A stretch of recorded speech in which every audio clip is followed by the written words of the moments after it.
بسم اللہ الرحمن الرحیم الحمد للہ رب العالمین والصلاة والسلام علی رسولہ الکریم وعلی آلہ وصحبہ ومن سار علی نہجہ الی یوم الدین وسلم تسلیما کثیرا اما بعد۔ ہم نے سابقہ درس میں سورۃ النازعات جو کہ 30ویں پارے کی دوسری صورت ہے، اس کی شروع کی آیات لی تھیں، ان آیات کو دہرا کر انشاءاللہ آگے کا سبق لیتے ہیں۔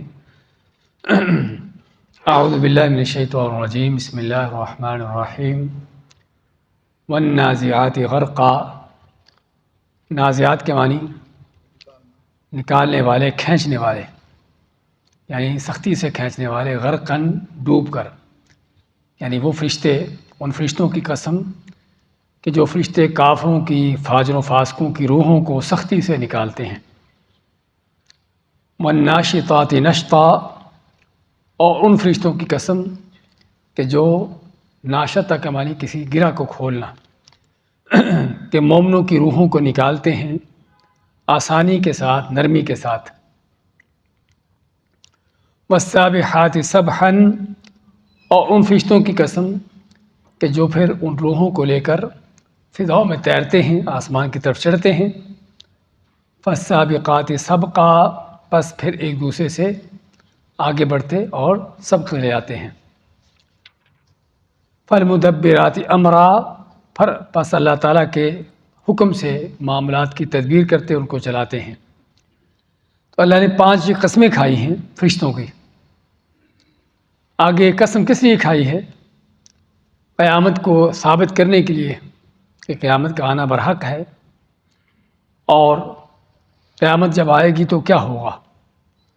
تو علامات یوم ترجف الراجفہ، کہ جس دن ہلا ڈالے گی، سخت ہلا دیا جانا، یعنی قیامت جو ہے سخت زلزلے والی، ہلا دینے والی ہوگی۔ جو پہلا سور پھونکا جائے گا، تتبعها الرادفہ، اس پہلے سور کے بعد پھر دوسرا سور پھونکا جائے گا، تتبعها پیچھا کرے گا اس کا، رادفہ پیچھا کرنے والا، یعنی دوسرا سور۔ اور ہم نے بتایا تھا کہ قیامت کے دن 2 سور پھونکے جائیں گے، اور سور پھونکنے کا معنی کیا ہے؟ اللہ کا فرشتہ اسرافیل، کہ جس کو اللہ نے یہ ذمہ داری دے رکھی ہے، اس کے پاس ایک سینگ کی طرح کی چیز ہے کہ جس میں وہ پھونک مارے گا، اور ایسی وہ پھونک ہوگی کہ جس سے پوری کائنات کے اندر تباہی مچ جائے گی۔ پہلا سور پھونکا جانا، اور دوسرا سور پھونکا جانا کہ جس سے ہر چیز اللہ تعالیٰ کے حکم سے پھر سے زندہ ہو کر محشر کے میدان میں جمع ہوگی۔ قلوب یومئذ واجفہ، قلوب کچھ دل، یومئذ اس دن ہوں گے، واجفہ کانپتے ہوئے، لرزتے ہوئے۔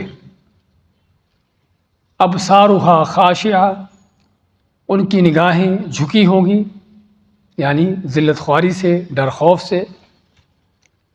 یقولون، کہتے ہیں کافر، اِنَّا لَمَرْدُودُونَ فِي الْحَافِرَةِ، اِنَّا کیا ہم، لَمَرْدُودُونَ لوٹائے پلٹائے جائیں گے، فِي الْحَافِرَةِ پہلی حالت میں، حافرہ کے معنی پہلی حالت میں۔ اَإِذَا كُنَّا عِظَامًا نَخِرَةً، کیا جب ہم ہو جائیں گے، عظامًا ہڈیاں، نخرہ بوسیدہ، گلی سڑی، یعنی کافروں کا ہمیشہ سے، ہر زمانے کے کافروں کا یہ تصور رہا ہے کہ مر کے مٹی بن کے ختم ہو گئے، دوبارہ زندہ نہیں ہوں گے۔ تو اس میں ان کی حجت کیا تھی، دلیل کیا تھی؟ یہ دلیل تھی کہ جب انسان مرنے کے بعد مٹی بن جاتا ہے، اس کی ہڈیاں بھی گل سڑ جاتی، تو کیسے زندہ ہوگا۔ قالوا تلک اذا کرۃ خاسرہ، کہا ان کافروں نے، تلک اذا اگر یہ ہے تو، یعنی لوٹنا ہے، کرۃ لوٹنا ہے تو، خاسرہ بڑا خسارے کا، نقصان دہ ہوگا۔ اگر یہ لوٹنے کا معاملہ ہے تو بڑا نقصان دہ معاملہ ہوگا۔ اور یہ ان کا یا تو مذاق اڑانے کے انداز سے تھا، یا پھر حقیقت کو بیان کرتے ہوئے کہ اگر واقعی ہی قیامت کے دن اللہ کے ہاں کو لوٹنے کا معاملہ ہوا تو پھر تو بڑا مسئلہ ہوگا، حساب کتاب دینا ہے زندگی کا، اور واقعی ہی کافر کے لیے، فاسق فاجر کے لیے قیامت کے دن کا لوٹنا بڑا خسارے کا ہے۔ فإنما هي زجرة واحدة فإذا هم بالساهرة۔ اللہ ماتا کہ جس چیز کو تم مشکل سمجھتے ہو اللہ کے لیے کوئی مشکل نہیں ہے۔ انما ہی پس وہ صرف ایک ہے، زجرہ ڈانٹ یا ایک تیز چیخ آواز، واحدہ ایک ہی، یعنی دوسرا سور جب پھونکا جائے گا، فَإِذَا هُمْ بِالسَّاهِرَةِ، پس جب سبھی کے سبھی لوگ، ساحرہ کے معنی زمین کے چٹیل میدان پر ہوں گے۔ ساحرہ کسی کھلی برابر چٹیل چیز کو کہتے ہیں جو سامنے ہو، تو سبھی کے سبھی زمین پر سامنے ہوں گے۔ یہ آیتیں ہم نے لی تھیں سابقہ درس میں، آگے کی آیتیں لیتے ہیں۔ اعوذ باللہ من الشیطان الرجیم، هل اتاک حدیث الغاشیہ، هل اتاک حدیث موسیٰ، هل اتاک کیا آئی تمہارے پاس، حدیث موسیٰ، موسیٰ علیہ السلام کی خبر۔ پہلی بات تو موسیٰ علیہ السلام کا یہاں پر واقعہ لانے کی مناسبت کیا ہے؟ جب اللہ نے سابقہ آیتوں میں قیامت کے واقع ہونے کا ذکر کیا اور آگے سورت کے اختتام بھی اسی موضوع پر ہوگا قیامت کے حوالے سے ہی، تو درمیان میں موسیٰ علیہ السلام کے واقعے کو لایا گیا دو مقصد کے تحت۔ ایک تو یہ بیان کرنے کے لیے کہ قیامت کو جھٹلانے والوں کا انجام کیا ہوتا ہے، کیونکہ موسیٰ علیہ السلام کے مقابلے میں کون تھا؟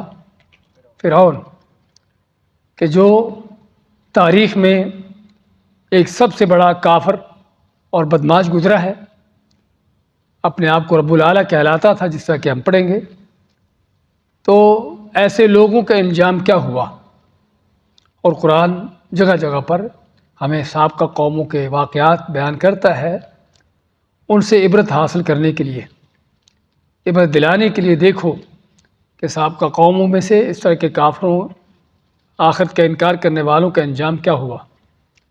تو یہاں پر موسیٰ علیہ السلام کا واقعہ لایا جاتا ہے، ایک تو اس مقصد کے لیے، اور دوسرا مقصد کیا ہے کہ نبی کریم صلی اللہ علیہ وسلم کو اور آپ کے منہج پر چلنے والے، دعوت کے کام کرنے والوں کو تسلی دلانا کہ آپ کو پہلے لوگ نہیں ہوں کہ جس کو آپ کے زمانے کے کافر جھٹلا رہے ہیں، آپ پہلے لوگ نہیں ہوں کہ جن کی دعوت کو ٹھکرایا جا رہا ہے، بلکہ آپ سے پہلے بھی موسیٰ علیہ السلام کے ساتھ اس طرح کے واقعات پیش آئے۔ تو میں کہ هل اتاک حدیث موسیٰ، کیا ہے تمہارے پاس سے آئی موسیٰ کی خبر، اور یہاں پر سوال کرنے کا مقصد عربی میں ہم دیکھتے ہیں، بلکہ ہر زبان میں ہوتا ہے کہ بعض اوقات کسی چیز کی طرف توجہ دلانے کے لیے آپ مخاطب کو، جس سے آپ خطاب کر رہے ہیں، اس کو براہ راست بات کہنے کے بجائے سوال کرتے ہیں کہ آپ جانتے ہو کہ یہ چیز ایسے ہے۔ اس سوال کا مقصد کیا ہوتا ہے؟ اس کی توجہ دلانا، اس کو تھوڑا الرٹ کرنا، اور قرآن کریم میں بھی مختلف جگہوں پر اللہ نے یہ چیز اپنائی ہے، اس چیز یہ انداز بنایا ہے کہ سوال کی شکل میں چیز کو پیش کرنا۔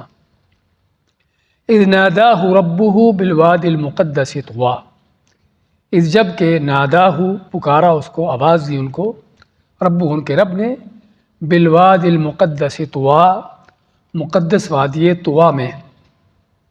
طویٰ کیا ہے؟ وادی کا نام ہے، اور یہ وادی کہاں پر ہے؟ صحرا سینا میں۔ اور یہ کب آواز دی اللہ نے ان کو؟ جب موسیٰ علیہ السلام مدین سے مصر واپس جا رہے تھے۔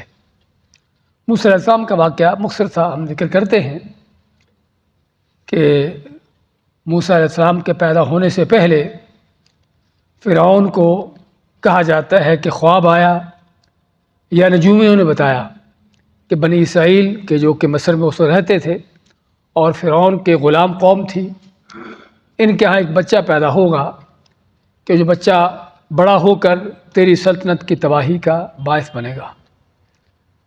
تو فرعون نے آرڈر کیا کہ بنی اسرائیل کے ہاں جو بچہ پیدا ہو اسے قتل کر دیا جائے۔ کچھ عرصہ تک ایسے ہی چلتا رہا، پھر انہوں نے دیکھا کہ اگر ہم سارے بچے قتل کر دیں گے تو ہماری غلامی کون کرے گا، ہمارے کام کون کرے گا۔ پھر فیصلہ ہوا کہ 1 سال کے بچے زندہ چھوڑے جائیں اور 1 سال کے بچے قتل کیا جائے۔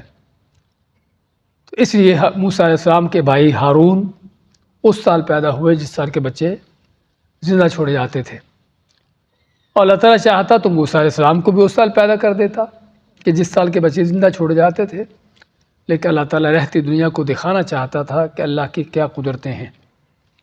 تو اللہ نے موسیٰ علیہ السلام کو اسی سال پیدا کیا جس سال کے بچے قتل ہوتے تھے، اور لمبا واقعہ ہے پیدا ہونے کے بعد فرعون کے محل میں جانا، وہاں ان کی پرورش پانا، حتیٰ کہ جوانی کو جب پہنچتے ہیں تو اس وقت جو ہے فرعون کے ایک آدمی کو مارا گیا ان کے ہاتھوں، اللہ تعالیٰ یعنی کہ ایک آدمی مارا گیا۔ تو وہاں سے پھر مصر سے بھاگتے ہیں اور مدین جاتے ہیں۔ مدین کہاں پر ہے؟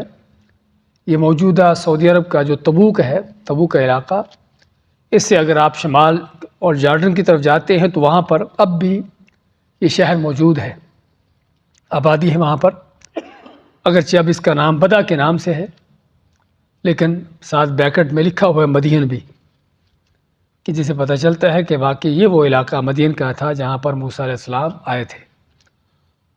تو تاریخی طور پر یہ علاقہ، تو خیر، تو موسیٰ علیہ السلام مدین آتے ہیں، 10 سال یہاں پر رہتے ہیں، اور 10 سال یہاں پر رہنے کے بعد پھر مصر واپس جانے کا پروگرام بناتے ہیں۔ اس وقت تک ان کی یہاں پر شادی نکاح ہو چکا تھا، اپنے گھر والوں کو ساتھ لے کر چلتے ہیں۔ تو رستے میں رات کا وقت تھا، سردی کا موسم تھا، تو ان کو ایک وادی میں دور آگ نظر آئی کہ آگ جل رہی ہے۔ تو اپنے گھر والوں کو کہتے کہ تم ٹھہرو، میں اس آگ کے پاس جاتا ہوں، یا تو یہاں پر کوئی لوگ ہوں گے آگ جلانے والے، ان سے رستہ معلوم کرتا ہوں، یا پھر کچھ آگ کا انگارہ لے کے آتا ہوں تاکہ تم بھی کچھ سردی سے حرارت حاصل کرو۔ تو جب اس طرف آتے ہیں تو اللہ تعالیٰ، جیسا کہ سورۃ طٰہٰ میں ہے، اللہ تعالیٰ فرماتا ہے اخلعنا علیک انک بالوادی المقدس طویٰ، کہ موسیٰ اپنے جوتے اتار دو، آپ مقدس وادی طویٰ میں ہو۔ اور پھر اللہ تعالیٰ ان سے مخاطب ہوتا ہے اور ان کو نبوت عطا کرتا ہے، اور فرعون کی طرف دعوت جانے کا حکم دیتا ہے، جا کے ان کو تاکہ دعوت دی جائے۔ تو یہاں پر اسی کا ذکر ہوتا ہے مختصر انداز سے، یعنی موسیٰ علیہ السلام کا یہ واقعہ قرآن کریم میں سب سے زیادہ جن واقعات کا ذکر ہے وہ موسیٰ علیہ السلام کا واقعہ ہے۔ تقریباً میرا خیال کوئی پارہ ایسا نہیں ہوگا کہ جس میں موسیٰ علیہ السلام کا ذکر نہ ہو، اور کافی صورتوں میں بڑی تفصیل سے ان کا ذکر آتا ہے۔ یہاں پر تو صرف چند آیتوں میں مختصر سا اس کا بیان ہوا ہے۔ اذ ناداہ ربہ بالوادی المقدس طویٰ، جب اس کے رب نے اس کو آواز دی مقدس وادی طویٰ میں، ان کو نبوت عطا کی، اللہ نے اپنا تعارف کرایا کہ میں کون ہوں، اننی انا اللہ رب العالمین، کہ میں اللہ ہوں جو جہانوں کا رب ہے، اور ساتھ ہی ان کو حکم دیا کہ جاؤ جا کے فرعون کو دعوت دو، اذهب الی فرعون انہ طغیٰ، کہ جاؤ فرعون کی طرف، انہ طغیٰ، اس نے بڑی سرکشی کی ہے، بڑی بدماشی کر رکھی ہے۔ اور فرعون کی طغیانی، اس کی سرکشی اللہ تعالیٰ رب العالمین کے حوالے سے بھی، کہ اللہ کے مقابلے میں آپ کو رب العالیٰ، اپنے آپ کو رب العالیٰ کہلاتا، جس طرح کہ آگے ذکر آ رہا ہے، اپنے آپ کو رب کہلاتا، حالانکہ وہ بے ایمان خود بھی بتوں کی پوجا کرتا تھا، لیکن پھر بھی اس کے باوجود اپنے آپ کو سمجھتا کہ میں رب العالیٰ ہوں۔ اور مصر کے اس چھوٹے سے خطے پر، کیونکہ زمین کے لحاظ سے دیکھا جائے تو مصر کتنا بڑا ہے، آج کا مصر بھی کوئی زیادہ بڑا نہیں ہے، چہ جائے کہ فرعون، اس کی حکومت تو صرف موجودہ جو قاہرہ ہے اس کے آس پاس تھوڑا سا علاقہ تھا، لیکن جس طرح کے بعد اس طرح کے مغرور لوگوں کا حال ہوتا ہے کہ اللہ تعالیٰ جب ان کو تھوڑا بہت کوئی حکومت، اقتدار کو مال و دولت دیتا ہے تو ان کا دماغ خراب ہو جاتا ہے اور سمجھتے ہیں کہ پتہ نہیں وہ کیا بن گئے ہیں۔ ایسے ہی فرعون کا حال تھا۔ تو زمین کے چھوٹے سے خطے پر اس کو حکومت ملی، اقتدار اللہ نے دیا، تو سمجھتا ہے کہ وہ رب بن گیا ہے۔ تو اللہ فرماتا ہے کہ جاؤ فرعون کی طرف، کہ وہ بڑا اس نے سرکشی کی ہے۔ ایک تو اس کی سرکشی اللہ تعالیٰ رب العالمین کے حوالے سے، کہ اللہ کے مقابلے میں اپنے آپ کو رب بنانا، اور دوسری اس کی سرکشی جو ہے وہ لوگوں کے ساتھ، کہ لوگوں پر اس کے ظلم و ستم، جس طرح سورۃ قصص میں اس کا تفصیل سے ذکر آتا ہے کہ کس انداز سے اس نے اپنی رعایا کو، اپنی قوم کو مختلف جماعتوں میں تقسیم کر رکھا تھا۔ کس لیے؟ کہ تاکہ اس کا تسلط حکومت چلتی رہے۔ عربی میں ایک مثال دی جاتی ہے، فرق تصد، کہ اگر تم اپنا سکہ جمانا چاہتے ہو تو اپنے ماتحت لوگوں کو جو ہے وہ بکھیر کے رکھو، اکٹھے نہ ہونے پائے، کیونکہ اکٹھے ہو جائیں گے تو تیرے خلاف کھڑے ہو جائیں گے، اس لیے ان کو بانٹ کے رکھو، آپس میں لڑتے رہیں، تیری حکومت چلتی رہے گی۔ تو یہی سیاست تھی فرعون کی، کہ کچھ تو اس کے اپنے قبطی تھے، اپنی قوم کے لوگ، اور کچھ بنی اسرائیل کہ جن کو ان کے جو غلام بنا رکھا تھا، اس کا دبا رکھا تھا کہ جو بھی کچھ ان کے ساتھ کر لے ان کو کسی کو آگے سے بولنے کی ضرورت بھی نہیں ہوتی تھی، جس طرح کہ آج کے بہت سے مسلمانوں کا حال ہے۔ تو خیر یہ تھی اس کی بدماشی۔ تو علامات ہے کہ جو فرعون کی طرف انہو طغی، کہ اس نے بڑی سرکشی کر رکھی ہے، اور یہ موسیٰ علیہ السلام کے لیے کام کو آسان سا نہیں تھا، بہت بڑا مشکل کام تھا کہ جس فرعون سے بھاگے تھے اب اسی فرعون کو جا کر دعوت دینا، جس فرعون کے آدمی کو قتل کیا ہوا تھا، مارا ہوا تھا، اسی کو جا کر کہے کہ میں نبی بن کے آیا ہوں اور میرے پیچھے چلو، کیا خیال ہے؟ ہو بھی ایسا بدماش؟ تو یہ بہت بڑا موسیٰ علیہ السلام کے لیے بہت بڑا چیلنج تھا، بہت بڑا مشکل ترین کام تھا۔ اس لیے سورہ قصص میں اللہ نے ذکر کیا ہے کہ موسیٰ علیہ السلام نے آگے سے جب اللہ نے ان کو کہا، ان کو یہ ذمہ داری دی، تو موسیٰ علیہ السلام آتے کہ میں ان کو جا کے دعوت کیسے دوں؟ میں تو ان کا آدمی مارا ہوا میں، اور میری زبان بھی کوئی اتنی اچھی صاف نہیں چلتی، تو میرے بھائی ہارون کو میرے ساتھ بھیجو تاکہ وہ میرا مددگار ہو، میرے ساتھ ہو۔ تو خیر اللہ کل حال، لیکن اللہ کے انبیاء اللہ تعالیٰ ان کو بڑی بڑی جرتیں اور بڑی بڑی ہمتیں دیتا ہے، اور اللہ نے پہلے سے وعدہ کر دیا کہ ڈرنا نہیں، اننی معکما اسمع و ارى، کہ جاؤ تم اور تمہارا بھائی ہارون، تم دونوں جاؤ، میں تمہارے ساتھ ہوں، اور میں سن رہا ہوں، دیکھ رہا ہوں جو تمہارے ساتھ پیش آتا ہے، اور فرعون کو، اس کے لاؤ لشکروں کو تم پر ہاتھ اٹھانے کی ضرورت نہیں ہوگی۔ اور واقعی تاریخ بتاتی ہے کہ موسیٰ علیہ السلام حالانکہ ایک تو فرعون کے مجرم بھی تھے، ان کا آدمی مارا ہوا تھا، دوسرا اس کی غلام قوم کے فرد تھے بنی اسرائیل کے، کہ جس کی فرعون کے ہاں کوئی حیثیت اہمیت ہی نہیں تھی، کہ موسیٰ اکیلے تو کیا پوری قوم کو بھی قتل کر دیتا فرعون، تو تب بھی اس کو پوچھنے والا کوئی نہ تھا۔ تو اس کے باوجود موسیٰ اور ان کے بھائی ہارون علیہ السلام جاتے ہیں فرعون کے دربار میں، اور جا کر اس کو توحید کی دعوت دیتے ہیں، اور اس کو کہتے کہ تو جھوٹا ہے، تیرے معبود جھوٹے ہیں، یعنی کہ معمولی سی بات نہیں۔ اور آگے سے فرعون چاہے جائے کہ کوئی بدماشی کرتا، ان پر ہاتھ اٹھاتا، بلکہ مناظرے کی کیفیت شروع ہو جاتی ہے، مناظرہ شروع ہو جاتا ہے، مقابلہ ہوتا ہے۔ پھر وہ مقابلہ جو آپ پڑھتے ہیں جادوگروں کو لے کے آیا، اور یہ ساری کس چیز کی دلیلیں ہیں کہ اللہ تعالیٰ کس طرح اپنے بندوں کی حفاظت کرتا ہے، اور کس طرح بڑے بڑے فرعون و طاغوتوں کو جو ہے اپنے نہتے اور بالکل کمزور بندوں کے سامنے جھکا دیتا ہے، اور یہ اسی وقت ہوتا ہے کہ جب بندہ اللہ کے ساتھ ہو جائے۔ تو موسیٰ علیہ السلام نے اللہ پر توکل کیا، گیا فرعون کے دربار میں جا کر دعوت دی، تو ما اذهب الى فرعون انه طغى، کہ جاؤ فرعون کی طرف کہ اس نے بڑی بدماشی کر رکھی ہے، فقل هل لك الى ان تزكى، جا کے اس کو دعوت دو، لیکن دعوت دینے کا اللہ تعالیٰ انداز بھی، اس کا طریقہ بھی بتاتا ہے کہ بدماش تو بہت بڑا ہے، وہ اس کو دعوت کیسے دینی ہے، اس کو دعوت دینے کا بڑا میٹھا انداز، اس کو کہو هل لك الى ان تزكى، کیا ممکن ہے کہ تو میری بات سنے اور تو تزکا، یعنی تیرا تزکیہ ہو جائے، اپنے آپ کو پاک صاف کر لے، اپنی اصلاح کر لے، دوسرے الفاظ میں ہم کہیں کہ تو اپنی اصلاح کر لے۔ اور اسی سورۃ طٰہٰ میں اللہ نے کیا فرمایا، فَقُولَا لَهُ قَوْلًا لَيِّنًا، کہ اس کو دونوں جا کر بات کہو، بڑی آرام سے نرمی کی بات کرنا۔ اس لیے کہا جاتا ہے ایک آدمی آیا، ابو جعفر منصور، جو عباسی خلیفہ تھا ہارون رشید سے پہلے، تو اس کے دربار میں آیا تو کہنے لگا کہ میں تم سے کچھ باتیں کروں گا، تمہیں کوئی نصیحتیں کروں گا، اور میرا انداز کو سخت ہوگا، پہلے سے کہہ دیا۔ تو ابو جعفر منصور ایک یعنی کہ پڑھا لکھا آدمی تھا، اس نے کہا کہ نہ تو تم موسیٰ ہو نہ میں فرعون ہوں، نہ تم موسیٰ ہو اور نہ میں فرعون ہوں۔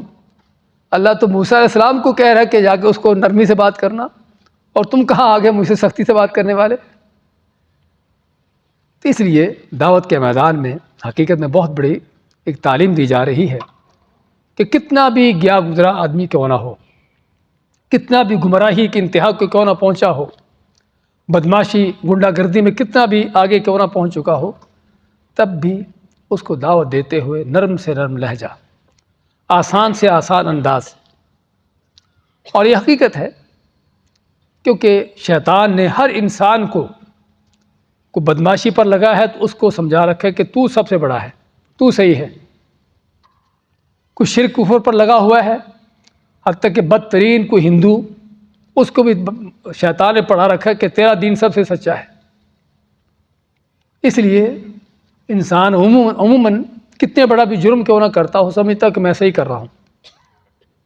اس لیے جب اس کو جا کر آپ جاتے ساتھ ہی کہو گے تم غلط ہو، تم ایسے ویسے ہو، تو وہ بات نہیں سنے گا۔ تو اللہ فرماتا ہے کہ اس کو جا کر نرمی سے دعوت دو، اور دعوت دینے کا انداز بیان کیا، فَقُلْ هَلْ لَكَ إِلَىٰ أَن تَزَكَّىٰ، کہو جا کر اس کو، یہ اس کو کہتے ہیں اسلوب العرض، کہ کسی کو پیشکش کرنا، آفر کرنا، یعنی کہ جا کے آرڈر دینا اور آفر کرنا دونوں کے اندر بڑا فرق ہے۔ کہ آپ کسی چیز کی پیشکش کر رہے ہو، کیا میں تمہیں یہ چیز پیش کروں، کیا تمہیں یہ چیز دکھاؤں؟ تو فرماتے ہیں اس کو جا کر کہنا هَلْ لَكَ إِلَىٰ أَن تَزَكَّىٰ، کیا تو اپنے آپ کو، اپنا تزکیہ، اپنے آپ کو پاک کرنا چاہتا ہے، یعنی اپنی اصلاح کرنا چاہتا ہے۔ وَأَهْدِيَكَ إِلَىٰ رَبِّكَ فَتَخْشَىٰ، وَأَهْدِيَكَ، اور تجھے ہدایت دوں یا تجھے رستہ دکھاؤں، إِلَىٰ رَبِّكَ، تیرے رب کی طرف، فَتَخْشَىٰ، پس تو ڈر جائے، یعنی اللہ تعالیٰ کا ڈر خوف تیرے دل میں پیدا ہو جائے۔ کیونکہ اللہ کا ڈر خوف یہ وہ چیز ہے کہ جب انسان کے دل میں آ جاتا ہے تو واقعی پھر اللہ اس کو اپنا بھی پتہ چلتا ہے کہ میں کون ہوں، میری حیثیت کیا ہے، اور اللہ کی پہچان ہوتی ہے کہ اللہ کون ہے، وہ کس قدر عظیم ذات ہے۔ تو اسی فرماتا ہے اللہ تعالیٰ کہ ان کو جا کر دعوت دیتے ہوئے یہ انداز اختیار کرنا، وَأَهْدِيَكَ إِلَىٰ رَبِّكَ، تیرے رب کی طرف تیری رہنمائی کروں، فَتَخْشَىٰ، پس تو اپنے رب سے ڈر جائے، فَأَرَاهُ الْآيَةَ الْكُبْرَىٰ، تو اللہ فرماتا ہے کہ موسیٰ علیہ السلام نے دکھائی اس کو الآیۃ الکبریٰ، آیا کے معنی نشانی، معجزہ، الکبریٰ بہت بڑا، اور یہ ایک نہیں بلکہ دو معجزے تھے۔ ایک تو وہ لاٹھی کا تھا، جب لاٹھی پھینکتے تو سانپ بن جاتی، اور سانپ بھی بلکہ چھوٹا موٹا نہیں بلکہ اژدہا، ثعبان مبین، کہ بہت بڑا سانپ، اور بڑا ہونے کے ساتھ ساتھ یہ بھی دوسری آیت میں کہ بڑا تیز ترار بھی۔ عام طور پر سانپ جب بڑا ہوتا ہے تو اس کی حرکت کم ہوتی ہے، لیکن موسیٰ علیہ السلام کی لاٹھی سے جو سانپ بنتا تھا بڑا بھی تھا، اور حرکت بھی اس کی بڑی تیز تھی، جس طرح عام طور پر چھوٹے سانپ کی ہوتی ہے۔ تو یہ بہت بڑی نشانی، ایک تو لاٹھی والی، لاٹھی پھینکتے سانپ بن جاتا، اور دوسرا اپنے بغل میں ہاتھ ڈالتے تو ہاتھ جو ہے وہ سفید چمکتا ہوتا، روشن ہوتا۔ تو یہ دو بڑی نشانیاں موسیٰ علیہ السلام لے کر گئے معجزے کے طور پر، تاکہ اس کو دکھائیں کہ واقعی میں اللہ کا نبی ہوں۔ فَأَرَاهُ، پس دکھایا اس نے موسیٰ علیہ السلام نے اس کو، یعنی فرعون کو، الآیۃ الکبریٰ، بہت بڑی نشانی، اپنے معجزات دکھائے۔ لیکن آگے سے عام طور پر جو اس طرح کے بدماشوں کا انداز رہا ہے، جھٹلانے کا، انکار کرنے کا، ٹھکرانے کا، اللہ ماتا فَكَذَّبَ وَعَصَىٰ، فرعون نے جھٹلایا موسیٰ علیہ السلام کو اور ان کے لائے ہوئے معجزات کو بھی، کہ یہ تو جادو ہے، اور اس طرح کا جادو ہم بھی لا سکتے ہیں اور لائیں گے۔ اسے بتایا نا کہ پھر موسیٰ علیہ السلام کے ساتھ باقاعدہ مناظرہ ہوتا ہے، مقابلہ شروع ہوتا ہے، اور مقابلے کے دن طے ہوتا ہے کہ جس میں فرعون اپنے سارے ملک کے جادوگروں کو اکٹھا کرتا ہے، اور موسیٰ علیہ السلام کو اللہ نے یہ معجزات جو دیے تھے، ایک تو ید بیضا کا کہ چمکتا ہوا ہاتھ، اور دوسرا لاٹھی کا سانپ بن جانا، یہ معجزات کیوں دیے تھے؟ کیونکہ موسیٰ علیہ السلام کا زمانہ وہ زمانہ تھا کہ جب جادو کا بڑا زور تھا، جادو بڑے عروج پر تھا، اور اسے کہا جاتا ہے جس طرح کے بعد مفسرین ذکر کرتے ہیں کہ فرعون نے 70,000 جادوگر اکٹھے کیے موسیٰ علیہ السلام کا مقابلہ کرنے کے لیے، اور بڑے چوٹی کے جادوگر. تو اس سے پتہ چلتا ہے کہ واقعی جادو بڑے زور و شور پر تھا، اور تقریباً انبیاء کے معجزات جو ہیں وہ ہر زمانے کے اعتبار سے ہوتے ہیں. عیسیٰ علیہ السلام کے زمانے میں طب اور حکمت بڑے عروج پر تھی. آپ جن بڑے بڑے حکیموں کے نام سنتے ہیں، یونانی حکیموں کے، یہ عیسیٰ علیہ السلام کے اسی دور کے ہیں تقریباً. تو اللہ تعالیٰ نے عیسیٰ علیہ السلام کو کیا معجزات دیے؟ مردوں کے زندہ کر دینا. وہ ہزاروں سال پہلے کا مرا ہوا اس کی قبر پر کھڑے ہوتے، کہتے قم باذن اللہ، اللہ کے حکم سے کھڑے ہو جاؤ، وہ زندہ ہو کے کھڑا ہوتا. اب تم تو زندوں کا علاج کرتے ہو، عیسیٰ علیہ السلام مردوں کو زندہ کر رہے ہیں. تو اس طرح کے اللہ تعالیٰ معجزات انبیاء کو دیتا ہے. اور نبی کریم صلی اللہ علیہ وسلم کا معجزہ کیا تھا؟ آپ کا سب سے بڑا معجزہ، یہ تو چھوٹے موٹے ہیں، سب سے بڑا معجزہ آپ کا یہ قرآن ہے. کس لیے؟ آپ کے زمانے میں عربوں کے فصاحت و بلاغت، ان کی شاعری، ان کو اپنی زبان پر بڑا فخر تھا کہ ہم سے بڑھ کر کوئی زبان جاننے والا نہیں. عربوں کے بڑے بڑے مشاعرے ہوتے، بڑے بڑے شعروں کے مقابلے ہوتے. تو اللہ تعالیٰ نے نبی اکرم صلی اللہ علیہ وسلم کو ان سبھی شعروں کے مقابلے میں یہ قرآن دیا، اور ساتھ ہی چیلنج بھی کر دیا کہ اس جیسا کو لا کے دکھاؤ. پورا نہیں لا سکتے 10 صورتیں لے آؤ، 10 صورتیں نہیں لا سکتے 1 صورت لے آؤ. تو اس لیے نبی کریم صلی اللہ علیہ وسلم کا معجزہ یہ قرآن ہے.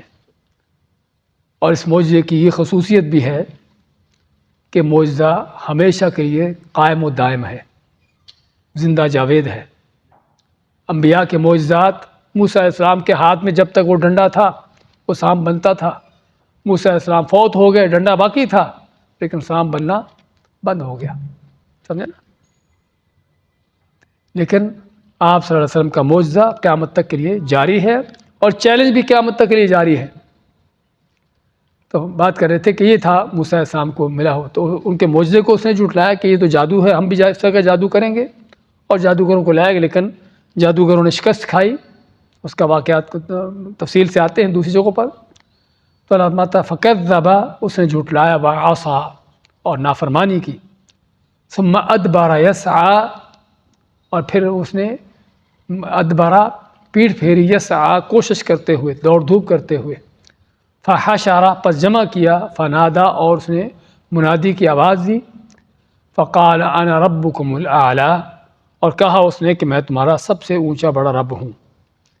اچھا، یہاں پر ثم ادبر یسعی، پھر اس نے پیٹھ پھیری دوڑ دھوپ کرتے ہوئے. کس چیز کی؟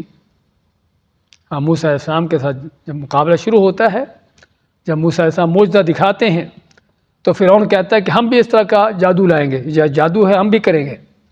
تو پھر وہ فوراً فرعون چاروں طرف اپنے ہرکارے دوڑاتا ہے کہ سارے ملک سے، آس پاس سے، جہاں سے بھی کوئی جادوگر ملتے ہیں سبھی کو لے آؤ.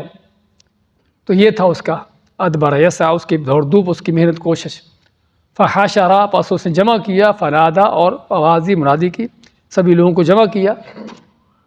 اور یہ بھی موسیٰ علیہ السلام کے ساتھ طے ہونے کے بعد، بلکہ موسیٰ علیہ السلام خود ان کو مشورہ دیتے، اس کو فرعون کو، کہ تمہارا فلاں دن جو تمہارا عید کا دن ہے، کوئی ان کا جس طرح کے تہوار فیسٹیول ہوتے ہیں ان کا بھی تھا، اس دن لوگوں کو جمع کیا جائے سبھی کو، تاکہ سبھی لوگوں کے سامنے مقابلہ ہو.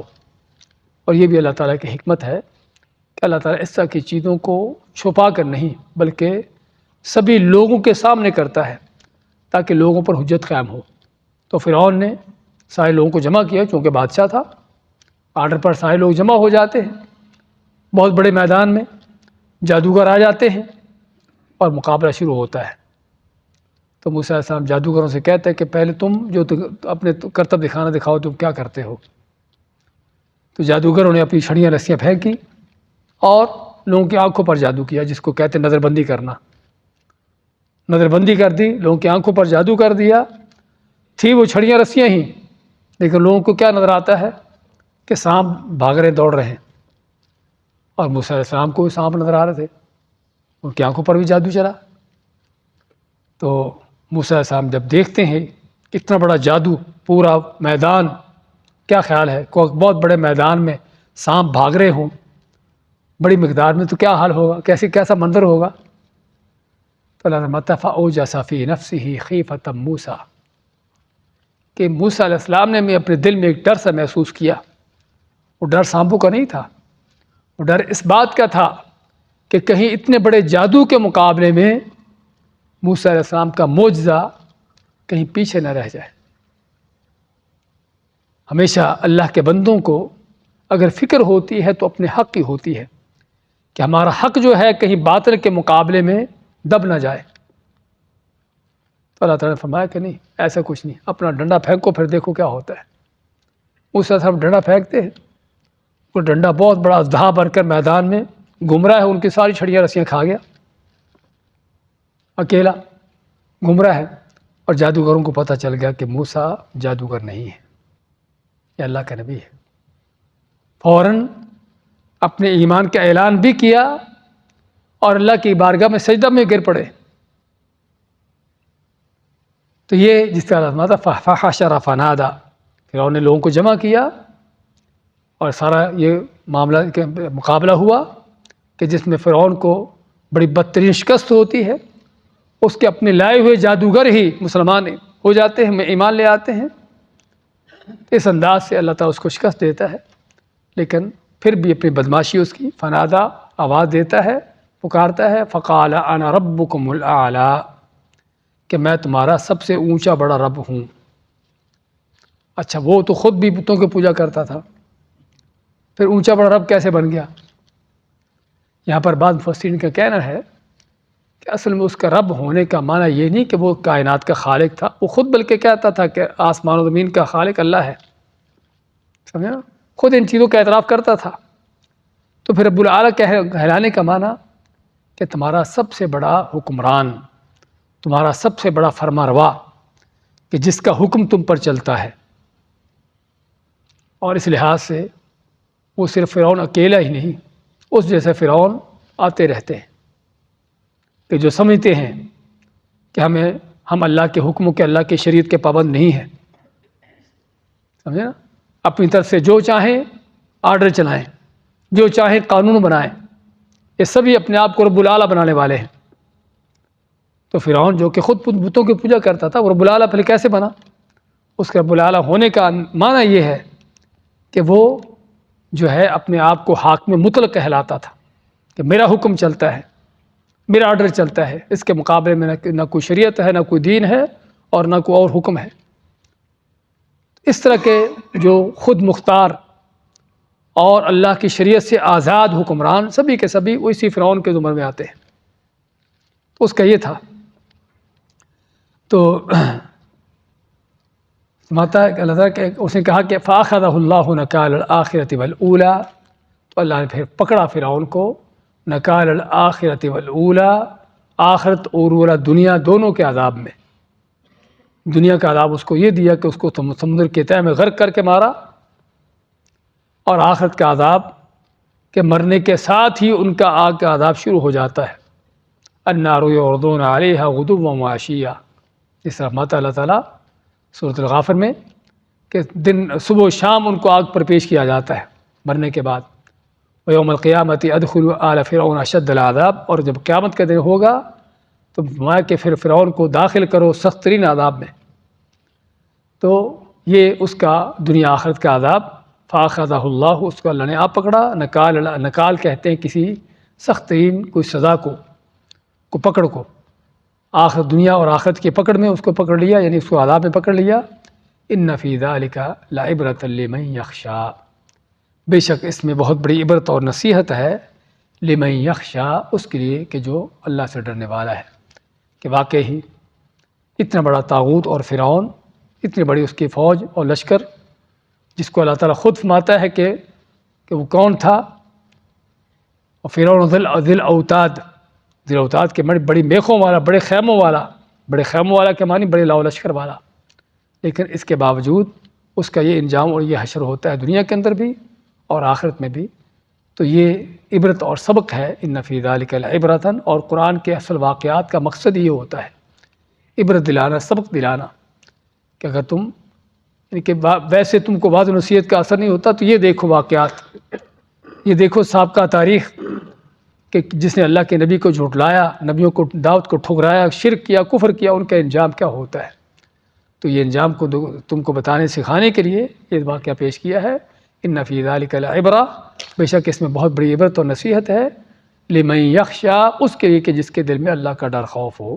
جب ڈر خوف ہی نہیں ہے تو قرآن سننا ہی نہیں، جب سننا ہی نہیں تو پھر عبرت کہاں سے حاصل ہو؟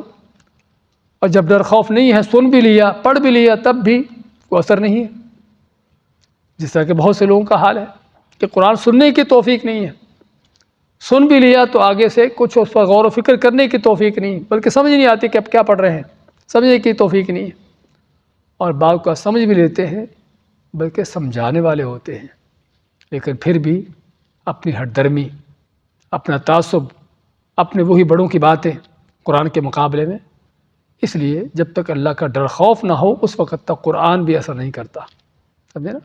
اسے ماتا اللہ تعالیٰ کہ ان چیزوں کو عبرت اور سبق بڑے ضرور ہیں، لیکن کس کے لیے ہیں؟ اسی کے لیے جس کے دل میں اللہ کا ڈر خوف ہو۔ دوبارہ دیکھیے آج کی آیتوں کو، هل اتاک حدیث موسیٰ، کیا تمہارے پاس آئی موسیٰ علیہ السلام کی خبر، ان کی بات، اذ ناداہ ربہ، جب ان کو آواز دی ان کے رب نے، بالوادی المقدس طویٰ، مقدس وادی طویٰ میں، اذهب الی فرعون، کہ جاؤ فرعون کی طرف، انہ طغیٰ، کہ بے شک اس نے بڑی سرکشی کی ہے، فقل هل لک الی ان تزکی، پس اس سے جا کے کہو کہ کیا ہے تیرے لیے، کیا ممکن ہے تیرے لیے کہ تو تزکی، اپنی تزکیہ کرے، اپنے آپ کو پاک کر لے، اپنی اصلاح کر لے، وَأَهْدِيَكَ إِلَىٰ رَبِّكَ فَتَخْشَىٰ، اور میں تیری رہنمائی کروں تیرے رب کی طرف سے، تیرے رب کی طرف رہنمائی کروں، فَتَخْشَىٰ، پس تو اللہ سے ڈر جائے، فَأَرَاهُ الْآيَةَ الْكُبْرىٰ، تو موسیٰ علیہ السلام نے اس کو دکھائی بہت بڑی نشانیاں، بہت بڑے معجزات، فَكَذَّبَ وَعَصَىٰ، تو فرعون نے ان کو جھٹلایا اور نافرمانی کی، ثُمَّ أَدْبَرَ يَسْعَىٰ، پھر واپس پلٹا دوڑ دھوپ کرتا ہوا، فَحَشَرَ، پس اس نے لوگوں کو اکٹھا کیا، فَنَادَىٰ، اور پکار آواز دی، فقال، کہا اس نے، انا ربکم الاعلی، کہ میں تمہارا سب سے اونچا بڑا رب ہوں، فاخذہ اللہ، پس اللہ نے آ پکڑا اس کو، نکال الآخرۃ والاولی، آخرت اور دنیا کے عذاب میں، ان فی ذلک لعبرہ، بے شک اس میں بہت بڑی عبرت اور نصیحت ہے، لمن یخشی، اس کے لیے کہ جو اللہ سے ڈرنے والا ہو۔ بارک اللہ فیک۔